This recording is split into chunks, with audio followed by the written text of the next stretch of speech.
Hola, ¿cómo están? Nuevamente nos encontramos con otra entrega de una clase de Derecho Romano. Hoy nos ocuparemos del tema del derecho preclásico. El mismo es el que rigió durante la República Romana desde los años 367 a.C. al 27 a.C. Este derecho preclásico, aquí encontramos específicamente las raíces más profundas de las instituciones romanas, instituciones específicamente de derecho público romano.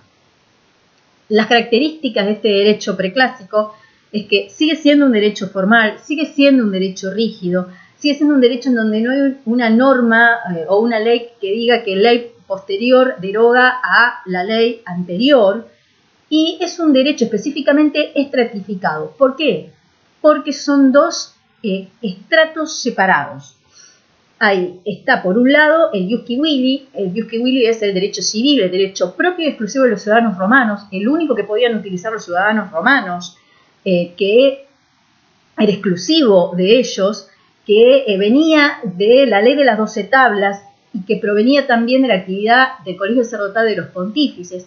Y por el otro lado, por el otro carril, estaba el ius gentium. El ius gentium que comienza a aparecer gracias al pretor peregrino y que lo van a poder utilizar los peregrinos o extranjeros y también los ciudadanos romanos. ¿Cuáles son estos dos estratos? Estos dos estratos iban por caminos diferentes porque el ius civilis no podía influir ni modificar al ius gentium, ni el ius gentium podía influir y modificar al ius civilis. Coexistían en esta etapa, pero no se relacionaban entre ellos. Las fuentes formales de este derecho preclásico tenemos, por un lado, a la lex, por otro lado, a los plebiscitos, a los senados consultos, y nosotros vamos a ver después, cuando veamos el tema de procedimiento, toda la actividad del pretor peregrino, que va a armar el sistema formulario. Es decir, existía un procedimiento que era el procedimiento ordinario, el procedimiento de las acciones de la ley, o llamado de las legis actionis en latín, que lo utilizaban los ciudadanos romanos cuando tenía un ciudadano romano un conflicto con otro ciudadano romano, pero cuando Roma creció y ya las relaciones se daban entre ciudadanos romanos y extranjeros, o llamados también peregrinos, el pretor peregrino tuvo que inventar otro sistema que lo pudieran utilizar los peregrinos cuando tenían conflictos entre sí o cuando había un ciudadano romano que tenía un conflicto con un peregrino o extranjero. Y ahí creó, basado en el ius gentium, este procedimiento formulario. Pero de eso nos ocuparemos en otra clase cuando tratemos el tema de procedimiento específicamente. Bien, ahora nos abocaremos a la lex republicana. Nosotros habíamos visto y habíamos dicho que en la etapa del derecho arcaico había existido una lex y habíamos mencionado la existencia de las leyes regias, por ejemplo, pero acá aparece lo que es la lex rogata. Ya Gallo había definido a la lex como lo que el pueblo manda y establecía, entendiéndose al pueblo el conjunto de ciudadanos, tantos patricios como plebeyos, que reunidos en un comicio daban nacimiento a una lex. En la etapa de la monarquía, el rex convocaba al comicio curiado, los anoticiaba de su decisión y obviamente ahí nacían las leyes regias, o nacieron las leyes regias. Acá, como desapareció en la etapa republicana la figura del rex y aparecen los distintos magistrados, ya los que convocan a los comicios son los magistrados, con lo cual el magistrado convoca al comicio, le hace un pedido, le hace un ruego y el pueblo reunido en comicio va a votar esta lex por sí o por no. Así nace lo que se conoce la lex rogata. La lex rogata está definida como la sumatoria de dos voluntades, es decir, el magistrado que propone, que ruega, que le hace el pedido al pueblo reunido en estos comicios, en estas asambleas populares, y el pueblo que la aprueba. Si la aprobaba, nacía una lex rogata. Si no la aprobaba, obviamente que no hay acuerdo, no hay lex. Acuérdense que los comicios se tenían que convocar con 24 días de anticipación. En un primer momento, si era un comicio centuriado, eran con 30 días de anticipación, en donde se hacían reuniones y tanteos para que el magistrado vea si esta propuesta iba a ser aprobada o no. Y en el caso de que tenga que hacer una modificación a esta propuesta, se tenía que nuevamente convocar con 20 días, 24 días en realidad, o 30 si se trataba en un primer momento de un comicio centuriado, para hacer nuevamente la convocatoria. Para los comicios centuriados y privados, la medianoche antes, el magistrado tenía que tomar los auspicios tenían que ser positivos, y si el auspicio era positivo, entonces se abría la asamblea y se comenzaba a votar. Los ciudadanos votaban toda la lex por sí o por no. En un primer momento el voto era oral, luego se va a votar a través de unas tablillas de madera enceradas que tenían las siglas UR. UR era el voto positivo, que era utis roga. Entonces uno votaba de acuerdo como se lo estaba solicitando, como se lo estaba pidiendo el magistrado. Y el voto negativo, la tablilla llevaba la sigla AQR, anti quod rogas, en contra de lo que se me está solicitando, en contra de lo que me está pidiendo el magistrado. Se votaba toda la lex, todo el contenido de la lex. No se podía votar una parte sí y una parte no. Y así nacía, si la mayoría de los votos eran positivos, nacía la lex rogata. La lex rogata es la lex de esta etapa republicana y la única lex que tiene 3 partes. La primera parte de la lex rogata es la praescriptio. Se llama praescriptio el prefijo prae. Cuando una palabra tiene el prefijo prae, significa que es lo que está primero, lo que va primero. Esto sucede lo mismo cuando vieron en la etapa republicana el pretor. Pretor es praetor. ¿Por qué pretor? Porque cuando el pretor tenía funciones militares, era el primero que marchaba en las filas militares, es el que estaba primero. Así aparece esta parte de la lex rogata, que era la praescriptio. Estaba al principio y servía para poder identificar una lex de otra lex. ¿Qué es lo que tenía y qué contenía la prescriptio? La prescriptio contenía específicamente el nombre del magistrado proponente, es decir, el nombre del cónsul que la propuso, y también llevaba el nombre del colega. Acuérdense que los cónsules en una magistratura colegiada que eran 2 o más cónsules. Entonces, el nombre del cónsul proponente y de su otro colega. Por ejemplo, la lex Valeria Horatia, propuesta por el cónsul Valerio y su colega Horatio. Aparte del nombre del magistrado que propuso, también contenía el día que se reunió el comicio y el lugar, la primera unidad comicial que se escrutó, es decir, que se contabilizaron los votos, y el nombre del primer ciudadano que había emitido su voto. Así podía identificar una lex de otra lex. No era necesario que forme parte de la prescriptio, pero a veces solía estar, era una pequeña referencia sobre la materia que trataba la lex. Por ejemplo, como ya les dije antes, la lex Valeria Horatia de provocationem, es decir, propuesta por el cónsul Valerio y el cónsul Horatio sobre la provocatio ad populum, es decir, el procedimiento de provocar a los comicios para que se reúnan en casos de apelaciones a penas capitales. Bien, esta es la primera parte de lo que era la lex rogata. La segunda parte de la lex rogata tenemos a la rogatio. La rogatio era el contenido mismo de la lex, es decir, lo que el magistrado propuso y el populus en los comicios votó por sí. Y dentro de esta rogatio, dentro del contenido de la rogatio, también estaban las sanciones. ¿Por qué digo esto? Porque la tercera parte de la lex rogata se conoce con el nombre de santio. Y uno tiende a confundir, y muchas veces tiende a traducir la santio y pone las santio son las sanciones. No, la santio es en realidad esto que venía diciendo antes, que los romanos no tenían un sistema de normas como nosotros tenemos que diga que la ley posterior deroga a la ley anterior, entonces en la Santio se establecía qué fuerza iba a tener esa lex frente a otras leyes de la misma naturaleza, para saber cuál cumplir. ¿Sí? Eso es lo que contenía la Santio.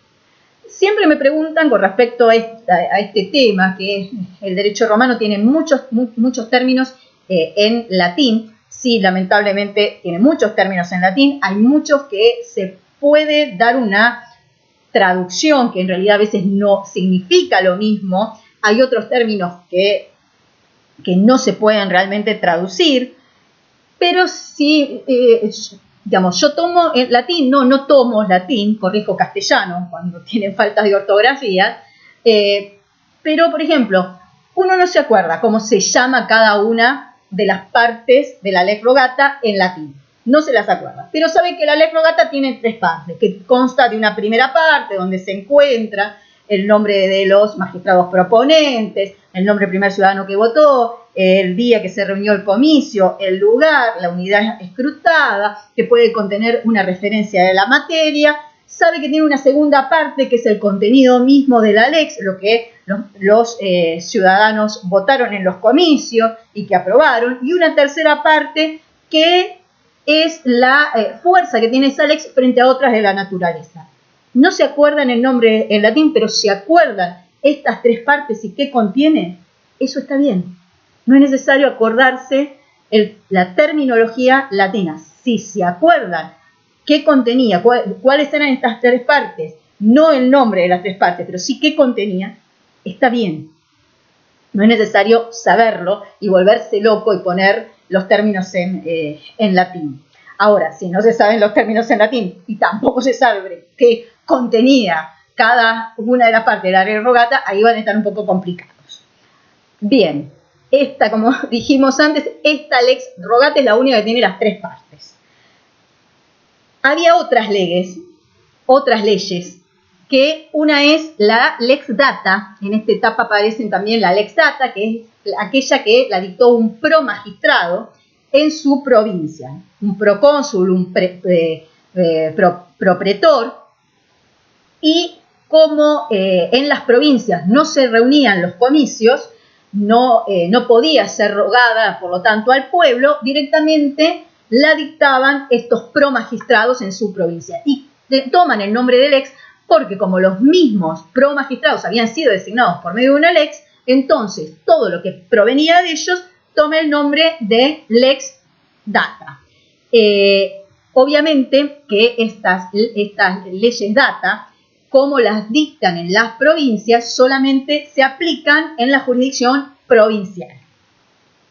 Y por último aparecen unas mencionadas leyes dicta, lex dicta. Esta lex dicta, en realidad, nos llega a nosotros la existencia de este conjunto de leyes dicta, porque también Justiniano, en la compilación justiniana, hace referencia a la existencia de estas leyes en esta etapa del derecho. Para algunos autores, estas leyes dicta trata sobre normas que tienden a la administración de bienes municipales, y otros dicen que en realidad estas normas se ponían en forma de cláusulas en acuerdos privados que hacían las partes. Por lo visto, son 2 posturas completamente distintas, una de derecho público, otra de derecho privado, pero no se sabe muy bien sobre qué trataban estas leyes dicta. Pero como Justiniano hace referencia a la existencia de ellas, entonces se toman como fuentes formales de este derecho preclásico. Otra fuente formal de derecho preclásico es que en esta etapa nacen y toman fuerza los plebiscitos. Plebs, plebe, citum, decisión de la plebe, por eso Gallo los definía como lo que la plebe manda y establece. La plebe mandaba y establecía en su asamblea popular, que era los concilia plebis o los concilia de la plebe, que solamente se reunía la plebe y cuando votaban y la votación daba positivo, nacía el plebiscito. que en un primer momento lo llamaban el acuerdo plebeyo, porque el patriarcado en realidad se reunía en comicios centuriados, en comicios privados, pero no en plebiscito. Por lo tanto, el patriarcado dice, esto es un acuerdo plebeyo, lo decidió la plebe en su asamblea. A nosotros no se nos aplican plebiscitos. Para nosotros el plebiscito no es obligatorio. Entonces, en un primer momento, solamente el plebiscito era vinculante para la plebe. La plebe lo había decidido, lo había votado. El plebiscito tiene una larga evolución y va a tener distintos valores. En un primer momento, como dijimos, solo obligaba a la plebe que había intervenido en su formación. Con el tiempo aparece una lex, que es una de las tantas leyes llamadas Valeria Horatia, de 449 a.C., que establece que los plebiscitos van a tener el mismo valor que una lex y que van a ser obligatorios no solamente para los plebeyos, sino también para el patriarcado, siempre y cuando el plebiscito cuente con la autoritas patrum que daba el Senado. La autoritas patrum era la decisión que emitía el Senado. Era un poder que aumentaba, obviamente, a este plebiscito y lo equiparaba. Si el Senado se pronunciaba a favor del plebiscito y le daba esta autoritas patrum, el plebiscito quedaba como una lex y era obligatorio para los plebeyos y también para la clase patricia. Muchos dicen que en realidad no pudo ser la lex Valeria Horatia la que le da y reconoce a los plebiscitos, sino que es otra lex, que es una lex llamada Publilia Filonis, que es del 339 a.C., y ninguna de estas dos leyes nos llega a nosotros, ni la lex Valeria Horatia ni la Publilia Filonis, por lo tanto nosotros no podemos llegar a saber cuál era su contenido. Con respecto a la lex Publilia Filonis hay distintas versiones, una que dice en realidad la lex Publilia Filonis dice lo mismo que anteriormente decía la lex Valeria Horatia. Es ella la que establece que el plebiscito va a ser igual que la lex, que el plebiscito va a ser obligatorio para la plebe y también para los patricios, siempre y cuando cuente con la autoritas patrum, que era la decisión del Senado. Otro dice, no, esto no es lo que dice la lex Publilia Filonis, porque si el Senado se pronunciaba con respecto al plebiscito le quitaba valor. Por lo tanto, en realidad lo que dice la lex Publilia Filonis es que el plebiscito iba a tener el mismo valor que la lex y que iba a ser obligatorio para todos, patricios y plebeyos, pero el Senado, para que sea obligatorio para todos, no se tenía que pronunciar. Y por último, lo que sí se sabe a ciencia cierta es el contenido de una lex, que es la lex Hortensia. La lex Hortensia que en realidad fue dictada por un dictador en el año 287, que admite expresamente esta lex la equiparación de los plebiscitos con la lex, que van a ser obligatorios para todos y que deroga esta lex la autoritas patrum del Senado. Como verán, muchas veces se trata de identificar cuáles son leges y cuáles son plebiscitos. Muchas veces se dice que las que llevan, la lex rogata lleva los dos nombres, la de los magistrados, la de los dos cónsules, y el plebiscito en realidad lleva el nombre de uno solo, es decir, el tribuno que lo propuso. Pero como verán, esta tan conocida, la lex Hortensia, esta última lex que equipara el plebiscito con la lex, en realidad es propuesta por un dictador, y el dictador era una magistratura extraordinaria que era ocupada por una sola persona, no era colegiada, era solamente un dictador, y por eso, si era propuesta por llevaba solamente el nombre del dictador, porque el dictador no tiene colegas. Por último, tenemos a los senadoconsultos. Gallo lo definió el senadoconsulto como lo que el Senado manda y establece. Son las decisiones tomadas por el Senado. Acuérdese que el Senado era un órgano de consulta, el Senado era convocado, específicamente era convocado por los cónsules para hacerle algún tipo de consulta, una pregunta sobre materia en un primer momento de política exterior, como designación de un dictador, o como si se tenían que convocar a los comicios, o si era necesario la declaración de la guerra o firmar un tratado de paz. Por lo tanto, la respuesta que daba el Senado se conoce con el nombre del Senado Consulto. En esta etapa, el Senado era convocado por los magistrados por el cónsul, y se reunía, y su respuesta toma el nombre de Senado Consulto. Bien, este es un panorama sobre el derecho preclásico, sobre sus características y sus fuentes formales. Bien, espero, si tienen dudas, recibir sus mails, sus consultas. No duden, por favor, no duden en escribir. Yo contesto, trato de contestar lo más rápido posible, así que no duden en escribir, vean las clases, sigan viendo toda la bibliografía. Acuérdense que si no pudieron conseguir el libro, tienen el PDF que lo pueden googlear y bajar, de los doctores Di Pietro y La Pieza, que es el manual de derecho romano.